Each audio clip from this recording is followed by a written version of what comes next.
pedir para o Gilvan para liberar o áudio, aí que o áudio está... Eu estou vendo que o áudio... Isso, pronto, Gilvan. Deixa eu dar o bom dia ao Gilvan Artes, pré-candidato do PSC. Bom dia, Gilvan. Bom dia, Caio. Bom dia, Haroldo, Aze. Bom dia, Marconi Willer. Bom dia, Gomes. Bom dia a todos os ouvintes e telespectadores aí da Rádio 2 de Julho, que está sendo transmitida aí pela NET. E pela Ouro Negro também. Esse programa que tem feito a diferença aí no nosso município. Obrigado, Gilvan. Lembrando desde já aos nossos ouvintes que quem quiser fazer pergunta, hoje está liberado, viu? O YouTube, lá o chat ao vivo, tem também o Facebook, na página da Rádio Web 2 de Julho, ou pelo WhatsApp. Aqui a gente mudou o WhatsApp, tem muita gente ainda que não anotou o WhatsApp aqui, o novo, da Rádio 2 de Julho. É o 759-8215-3927. 98215-3927. Você manda sua mensagem de texto, a gente faz a pergunta aqui para o pré-candidato Gilvan. Eu já começo, Gilvan, lhe perguntando o que levou você a aceitar o convite do PSC a ser pré-candidato à prefeitura de Alagoinhas. A gente já tem aí já alguns pré-candidatos já lançados, tem aí o Paulo César, tem o próprio Joaquim Neto, tem o Radiovaldo Costa agora, né, o pré-candidato do PT, antes Luciano Sérgio, agora Radiovaldo Costa, tem o João Henrique Paulilo, né, tem mais pré-candidato? Tem. Tinha o Juscelio também. Enfim, por que o Gilvan Artes não coligou com nenhum desses e decidiu sair o pré-candidato pelo PSC?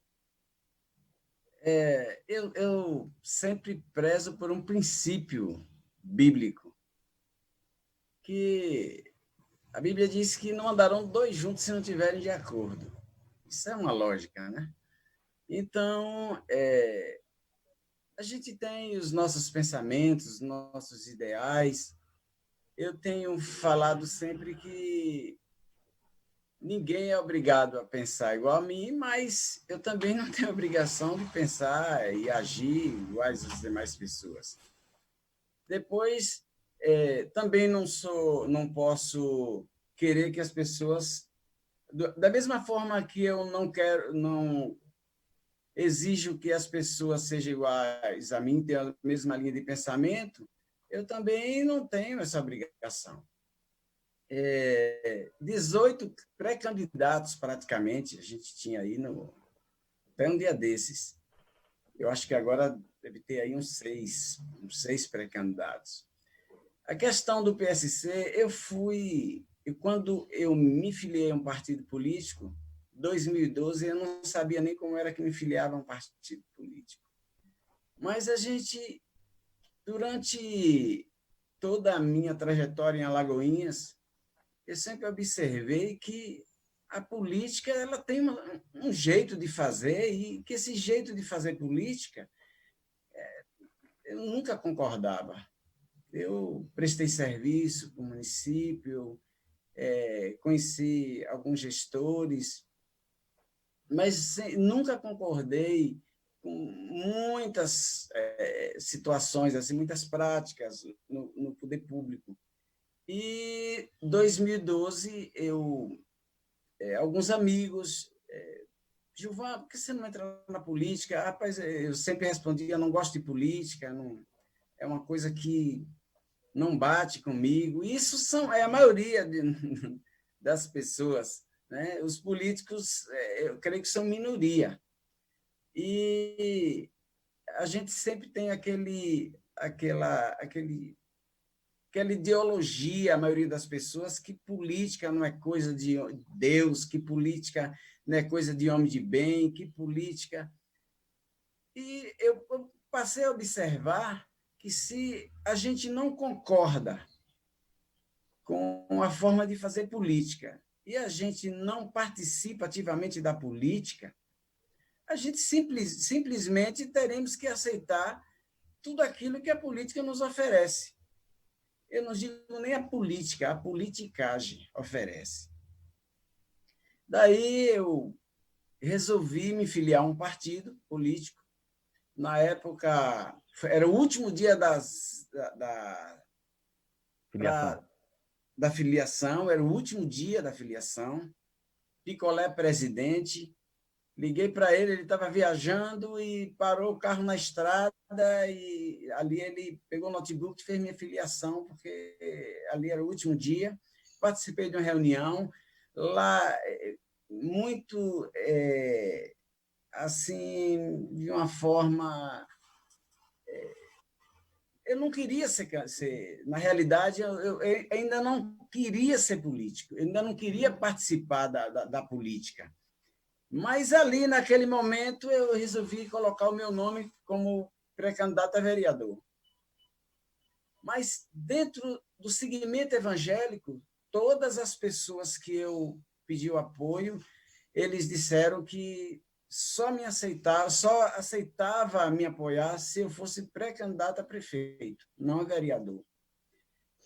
Depois o partido se juntou na época e disse que tinha escolhido um nome, tinha resolvido participar da candidatura na majoritária, e o nome escolhido por todos os pré-candidatos tinha sido o meu nome. E aí aquela coisa, os vereadores me procurando, o presidente do partido, na época, Picolé, esteve conversando comigo, e que seria uma boa a gente participar da majoritária, e aí lancei meu nome, esse desafio sem entender praticamente nada de política, sem gostar de política, eu já estava ali Isso pré-candidato em 2012, não é isso?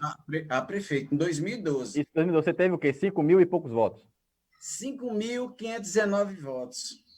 E só tinham 3 candidaturas, né? Três candidaturas na época, que foi o Paulo César, o Joséildo Ramos e a sua. Na época, eram 12 candidatos, 12 pré-candidatos. No final, nas convenções, esses 12 se transformaram reduziu para 3. 3. E eu. Aí você saiu, né? Saiu, tal, ganhou 5 mil e poucos votos. Agora, em 2020, né? Vamos tratar 2020. 2020 agora, você vê uma mesma relação com 2012? Você acha que não há um palanque que represente Alagoinhas ainda?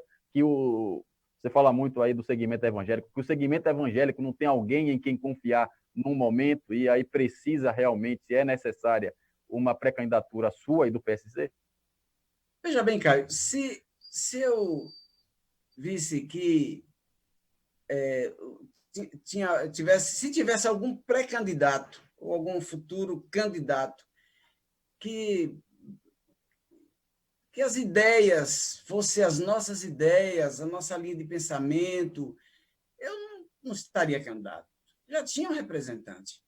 Então, o motivo de eu estar pré-candidato é por não ver um representante que bata com as ideias de um grupo que me apoia e que a gente desejou participar para fazer essa diferença aí, que eu não vejo em nenhum dos candidatos. Né? Eu não estou falando, quando eu não vejo nenhum dos candidatos, é que esses candidatos, não quero tecer aqui comentários, dizer que são errados, que são isso, são aquilo, não. Eu apenas nem eu e nem o grupo que me apoia, a gente concorda com as ideias dos demais. Esse é o motivo de estarmos aqui. Gomes, pergunta? Sim, Gilvan, a pré-candidatura, na realidade, ela é para valer ou tem o objetivo de propiciar melhores condições para apoio futuro a outros candidatos e uma negociação mais confortável no que diz respeito a cargos? A pergunta pode ser forte, mas o ouvinte quer saber, o ouvinte está perguntando, então nós temos que fazer essa pergunta. E você, como pré-candidato, claro, não vai se aborrecer com isso. Eu sei, Gomes, essa pergunta é uma pergunta muito pertinente e que a população, principalmente as pessoas que conhecem um pouco de política, elas geralmente têm essa dúvida. Mas o candidato Gilvan Artes, assim como em 2012, entre mais 11 pré-candidatos, o único que foi para a final foi eu, com exceção dos tradicionais, Paulo César e Joséildo, na época. Existia ainda mais um, que era Gustavo Carmo, mas ele, na época, resolveu se juntar a Paulo César. eu tive a chance, também a oportunidade, na época, eu já, no finalzinho ali, para acontecer as convenções, na época eu tive um convite para ser vice de Paulo César, para discutir algumas condições, para me juntar a ele para disputar as eleições. Mas, naquele dia, eu me lembro que, naquela reunião, eu me lembro que eu falei, eu digo, como andaremos juntos se não estamos de acordo? Pelo menos, no momento, não estamos de acordo. Então, a questão de eu estar candidato é por não concordar com vocês. Então, eu não posso me juntar a vocês. E mesmo que eu só tenha, eu disse naquela época, mesmo que eu só tenha um voto, eu não sou conhecido politicamente, mas mesmo que eu só tenha um voto, eu disse a um grupo que eu seria candidato e ir até o final. Então, se eu disse que iria até o final, eu não posso parar pelo meio do caminho. Como fica a minha credibilidade? Como ficarão essas pessoas diante de outras pessoas que vão estar abordando e dizendo, e aí, cadê o seu candidato? Você não disse que seu candidato ia até o final, aí já se juntou, já se vendeu, já fez as suas coligações. Então, o nosso pensamento hoje é de ir até o final. Esse é o nosso pensamento. Agora, a população, a cidade, vai resolver isso. As pesquisas vão vir aí e a gente vai estar participando das pesquisas. E daí vamos ver se as pessoas, se a cidade quer uma nova candidatura. Isso quem vai responder são as pessoas, não é nem a gente. Mas, Gilvan, você acha que há uma possibilidade realmente de você ter o mesmo, digamos assim, ou até melhores condições do que em 2012? Né? Nós estamos numa época de pandemia, né? Deve haver algum tipo de restrição, por exemplo, em campanha de rua, né? Por causa dessas restrições de isolamento, enfim. E aí dizem os especialistas que nessas condições tem mais vantagem quem já tem um nome já bastante conhecido, quem já foi gestor, aquela coisa toda, e você vem com a plataforma de ser um candidato, né, de uma renovação política, você nunca foi gestor público, né? Então você vem justamente de combate às chamadas forças tradicionais. Você não acha que você entra em desvantagem atualmente, né, nesse contexto todo? Caio, em 2012, quando anunciava o meu nome pré-candidato a prefeito, depois candidato a prefeito, até eu achava estranho. Eu, às vezes, ficava imaginando, será que sou eu mesmo, Gilvan Artes? Será que esse Gilvan Artes sou eu? Ou existe outro? Porque era muito estranho tudo. Hoje, não, essa estranheza não existe mais. As pessoas nas ruas, elas diziam, desde quando Gilvan Artes é candidato, é político? Desde quando Gilvan Artes... E logo a prefeito, por que não começou com vereador? Não, acho que o Gilvan está de brincadeira. Eu acho que ele está entrando somente para fazer alguma negociação depois. Eu acho. Então, gerava uma série de dúvidas e isso me prejudicou muito, a falta de credibilidade por questão de ser político, porque as pessoas entendem que só pode ser candidato aquele que já tem uma carreira política. Um cidadão ele não pode dizer sou candidato. Então, hoje, aquela desvantagem hoje se transforma em vantagem. Hoje, em qualquer lugar que eu passo pelas ruas e com qualquer pessoa que eu sempre estou conversando, ela sempre tem uma pergunta a me fazer. Durante de 2012 para cá, em todos os lugares que eu estive, sempre teve uma pergunta. E aí, Gilvan, os 5.519 votos que você teve, você vai desprezar, vai jogar fora, isso não vale nada? Outras perguntas, você vai parar ou começou e não vai seguir em frente? Eu acho que você não deve parar, você deve seguir em frente. A gente precisa de renovação política, a gente precisa de uma mudança. E o momento agora é de mudança. Isso mudou no Brasil. Eu creio que tudo que está acontecendo hoje aí está contribuindo para a minha candidatura, para a minha possível candidatura. Tudo que está acontecendo, inclusive a pandemia. Essa questão de pandemia, das pessoas não andarem na rua, não está... Para os políticos tradicionais que injetam muito dinheiro nas questões. Em 2012, eu fiz minha propaganda com um carro de som, enquanto candidatos tinha mais de 200 carros de som na rua. Imagine aí, de 1 para 200. E o meu, no dia que eu tinha dinheiro para botar combustível para rodar. Teve dia que meu carro de som não rodou, que eu não tinha dinheiro para botar combustível. Hoje não precisa disso. Hoje eu estou falando aqui para quantas pessoas aqui no seu programa? E nos demais programas. Hoje eu posto um vídeo na rede social e está lá, meu Facebook está lá, as respostas disso. Então, hoje, se fazer uma campanha, a pré-candidato, a candidatura, o custo hoje diminuiu muito. Isso, para mim, é vantagem. O dinheiro, eu hoje posso disputar de igual para igual em questão de divulgação com os demais candidatos.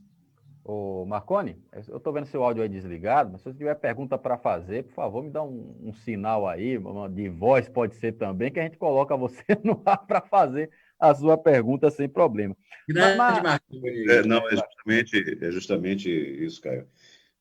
Bom dia, Gilvan. Boa sorte na sua pré-candidatura. A pergunta é justamente, você falou da sua trajetória de 2012 para aqui. Você já tem na cabeça um projeto, pelo menos é o que se presume, quais seriam os principais pilares desse projeto para Alagoinhas que motivou você a aceitar ser pré-candidato? Marconi, o meu projeto de governo em 2012, pouca coisa saiu do papel, mas pouquíssima mesmo. Um dos pilares, a gente sabe que a população ela se preocupa muito, são 3 perguntas: saúde, educação, segurança. Temos também emprego e renda, geração de emprego e renda. Então, esses são os maiores questionamentos das pessoas. Essa semana, eu creio que um eleitor, se eu for candidato, no momento eu sou pré, né? Ele perguntou: Gilvan, como você trataria a segurança? E eu respondi, eu disse: olha, eu concordo que tem que ter policiais, tem que ter guarda municipal, tem que fazer essa questão da segurança corretiva. Tem que existir a segurança corretiva. Mas eu penso em segurança uma segurança preventiva, cuidando das crianças, para que elas não se tornem marginais no futuro.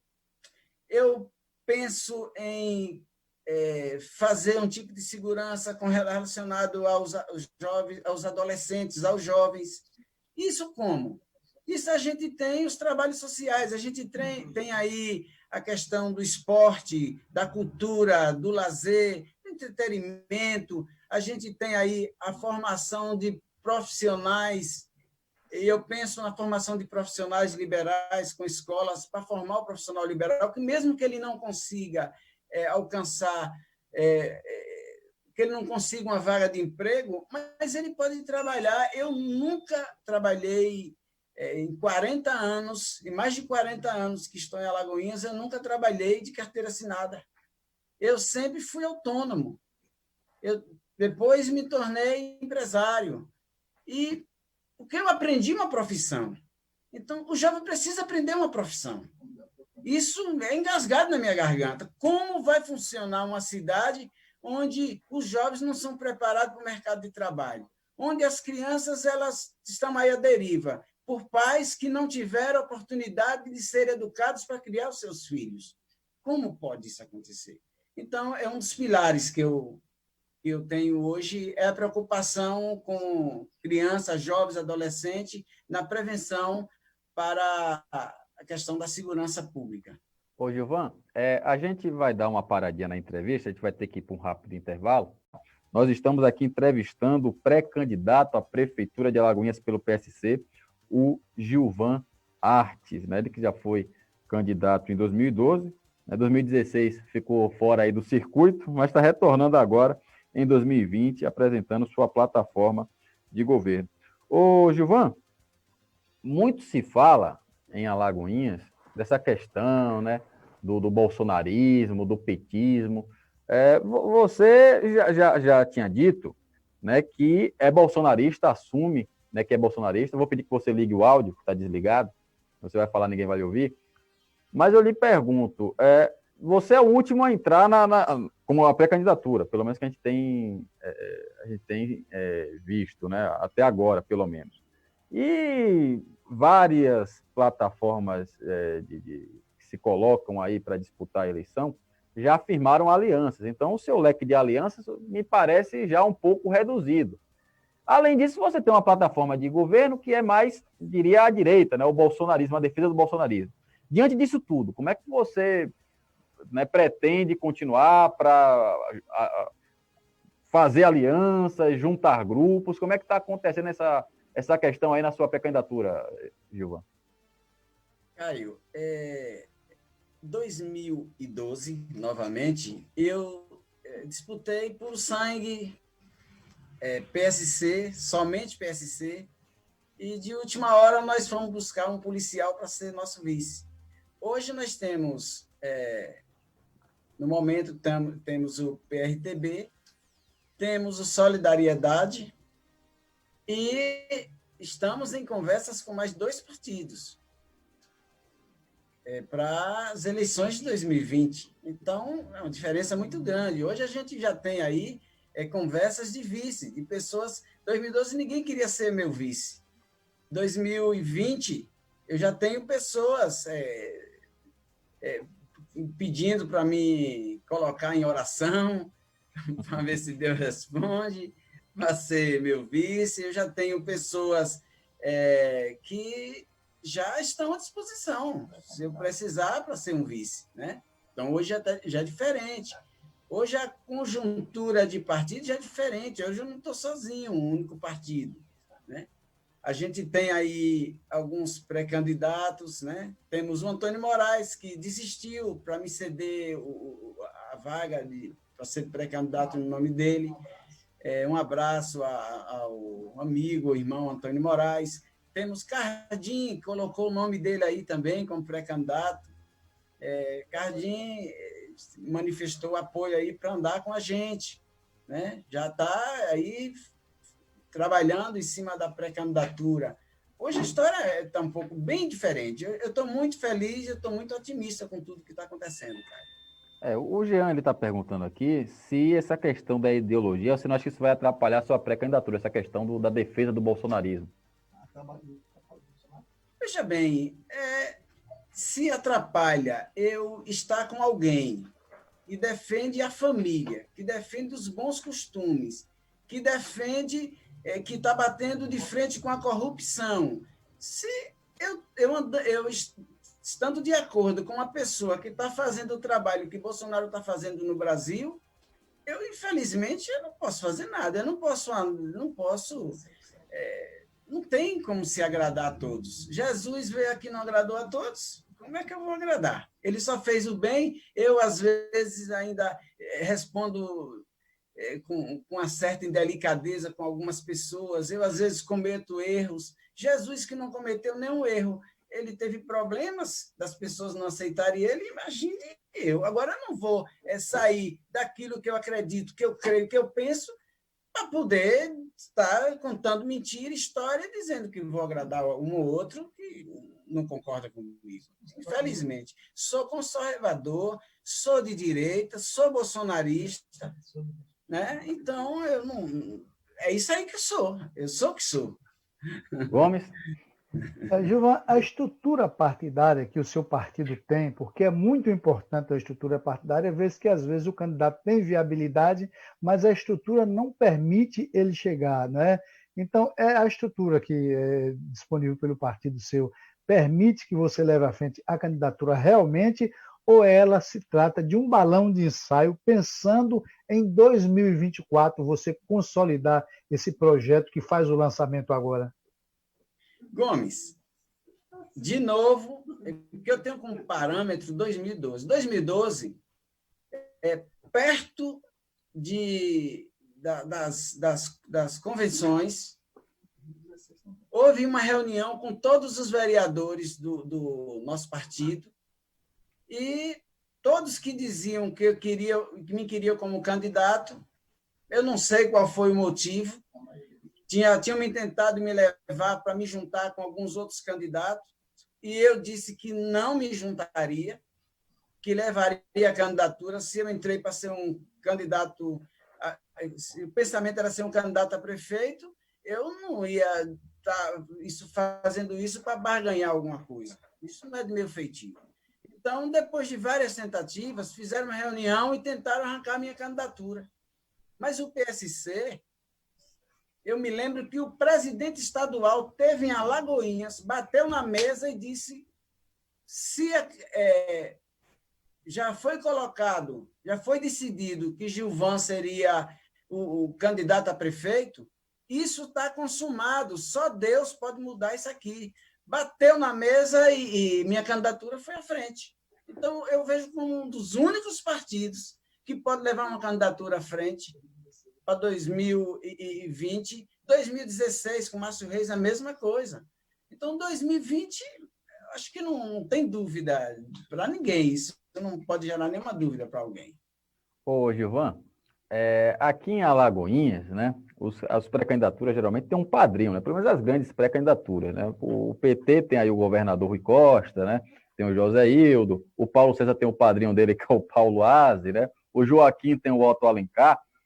Lá em Salvador, o Isidoro disse que a candidatura dele não está deslanchando porque ele não tem um padrinho, alguém que ajude ele. Ele até deu como exemplo, né, a questão do galo de briga. Ele disse que não tem ninguém ali para alisar, né, para cuidar do galo, para poder o galo brigar no tambor, né, com os outros galos. Na sua pré-candidatura, né, já existe algum padrinho, entre aspas, alguém com relevância política a nível estadual, nacional, que abrace a sua pré-candidatura, né, e que esteja disposto a vir aqui a Alagoinhas para carregar o seu nome, para tentar, né, trazer votos para você? Caio, assim, eu, mais do que um padrinho, eu não tenho um padrinho, eu tenho um pai, né, que é Deus. Confio muito em Deus. E depois eu tenho as pessoas, o povo. Meu padrinho meus padrinhos são as pessoas, como aqueles que querem uma renovação política. Esses são meus padrinhos. Agora, esses padrinhos dessas candidaturas dos meus oponentes políticos, esses padrinhos é que eu não gostaria de ter, porque prejudicaria o processo numa futura vitória. Então, a gente vê aí, esses padrinhos depois, eles entram nesses mandatos e eles ditam as regras. Aí fica assim, o gestor sendo submisso aos padrinhos. Então, cadê a independência política de conduzir a cidade da forma que para aquele gestor foi eleito? Que foi aquilo que as pessoas queriam e apostaram naquelas ideias dele. Os projetos políticos, às vezes, são os melhores, com empresas que ganham para fazer projeto político. Mas depois do projeto, depois de uma vitória, esses gestores eles ficam inviabilizados em conduzir a sua gestão de acordo com um projeto político e um anseio da população por conta dos padrinhos. Esses padrinhos eu estou caindo fora deles. Viu? Valeu.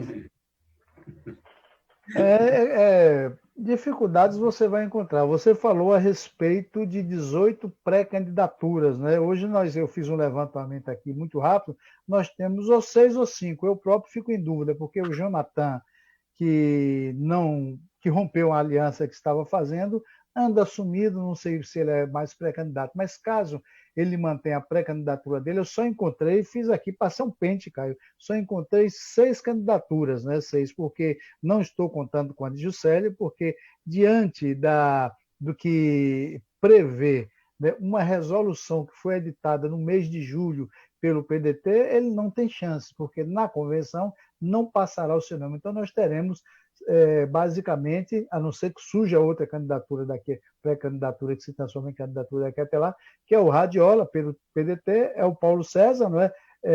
É o Gilvan Artes, o Joaquim, o João Henrique, se não negociar, se não fui para outra, e o Jonathan, se disser que sim. Então, basicamente, nós vamos ter 5 candidaturas. Eu lhe fiz aquela pergunta a respeito se não seria um balão de ensaio, porque a realidade é que é muito importante quando um candidato participa de uma eleição, a exemplo do que aconteceu com você em 2012, e depois que a eleição passa, você continua fazendo o trabalho para pavimentar essa estrada para o amanhã. Né? E muitas das candidaturas não fazem isso, a exemplo do Eleonaldo, que teve quase que o mesmo número de votos do Joséildo, do seu opositor, Paulo César, que venceu a eleição, e foi embora de Alagoinhas, desapareceu completamente. Foi por isso que eu lhe fiz essa pergunta. E por falar em nomes para vices, você poderia declinar o nome de algum aí para vice, ou dizer se é desses partidos, se é do PRTB ou do Solidariedade, ou se é um nome que não está no contexto desses 2 partidos que já se definiram, se é dos partidos que estão discutindo com você, para que a gente possa fazer uma ideia, na hora que for fazer a avaliação, também a gente saber como se pronunciar a esse respeito e fazer um comentário mais próximo da realidade possível, inclusive para não lhe prejudicar em uma interpretação que a gente vem a dar por não ter informações. Gomes, é uma curiosidade muito grande, natural dos eleitores, dos jornalistas, e você não é mole, viu, Jones? Você, esse quarteto aí não é mole. Então, é assim, a gente tem conversado com relação a vice. Eu creio que a cidade vai ter uma grande surpresa com relação ao meu vice. Né? Eu já sentei com alguns pré-candidatos, eu já sentei com algumas pessoas para a gente estar tratando de assunto da vice, porque ninguém é candidato a vice agora. Mas alguns, como 2016, como em todas as eleições, ninguém se candidata a vice, porque não existe candidatura a vice, existe a prefeito. Mas, no decorrer das negociações, a gente vai vendo quem tem mais musculatura política para disputar as eleições. Gostei do termo, musculatura política. E tem pessoas que elas não... elas entendem que, se for levar uma candidatura a prefeito, sabendo que não vai ter chance alguma, elas procuram alguém que tenha as ideias compatíveis e se juntam para disputar as eleições. Então, eu estou aí conversando e aguardando que esse nosso vice saia aí um vice que tenha também um respaldo, as ideias parecidas com as nossas ideias aqui, para a gente disputar as eleições. Gilvan, eu vou ter que liberar, eu sei que você tem compromissos aí a partir de 7h20, a gente agradece a sua participação aqui no programa, né? A gente lhe ouvindo, né? Ouvindo o pré-candidato do PSC, o Gilvan Artes, e a gente deseja aí sorte na sua caminhada, né? E que, se aconteça a homologação da sua candidatura nas convenções, né, que você retorne aqui, a gente vai promover uma série de entrevistas com as candidaturas após o dia 31 de agosto, né? Nós vamos já fazer aí um calendário de entrevistas e estamos já estudando também um debate. A gente sabe que é meio complicado por causa da pandemia, mas a gente tem que realmente levar, né, informação, né, o máximo possível aos eleitores, principalmente agora, né, que estão todo mundo aí no isolamento, né, aquela coisa toda.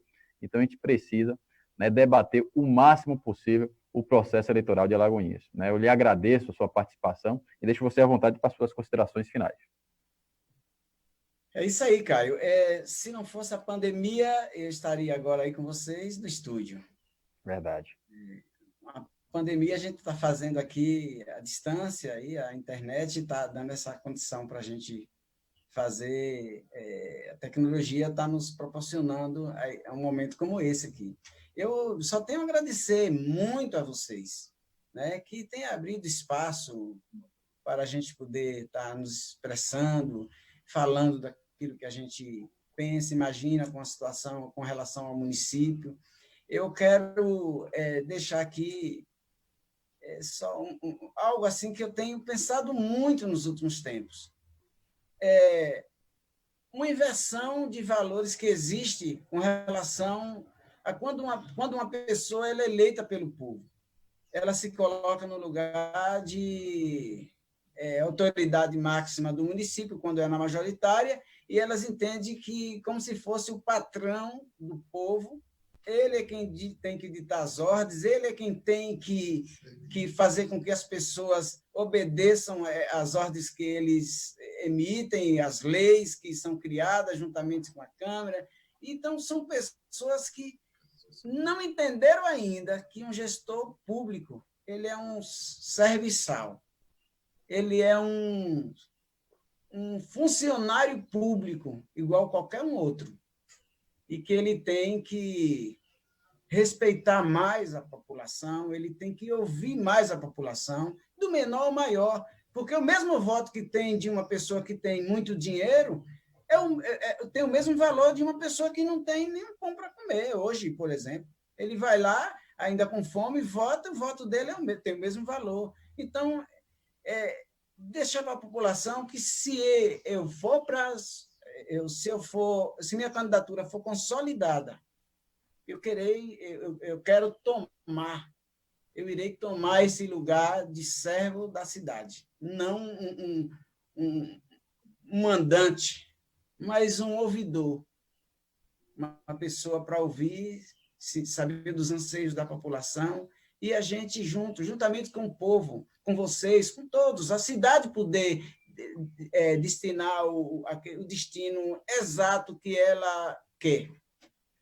Eu quero dizer também para todos que praticamente é muito difícil ganhar uma eleição onde a gente disputa com nomes conhecidíssimos aí na política, candidatos que já foram eleitos, o atual prefeito, padrinhados, pessoas com muita bagagem, mas não é bem assim que funciona. Bolsonaro ganhou as eleições da presidência da República com um celular, fazendo live, uma garrafa de café em cima de uma mesa e uma cestinha de torradas. As pessoas estão diferente de antes. As pessoas hoje elas estão de olhos abertos e pedindo uma mudança. E a mudança é Gilvan Artes. A Gilvan Artes é a mudança. Então, fé em Deus, crença, e nós podemos sim levar essa candidatura, essa pré-candidatura a uma candidatura, e uma candidatura até a vitória, e a gente ter uma mudança real na cidade de Alagoinhas. Muito obrigado a todos que estão nos ouvindo, que Deus nos abençoe e continue nos abençoando. Abençoados já somos, que Deus continue nos abençoando, nos guardando, nos protegendo, juntamente com os nossos familiares. Shalom Adonai, a paz do Senhor. Um abraço a nosso presidente Márcio Reis, um abraço a Alagoinhas. Deus abençoe. Muito obrigado. Obrigado, Gilvan. Acabamos de falar aí com o Gilvan Artes, pré-candidato à Prefeitura de Alagoinhas.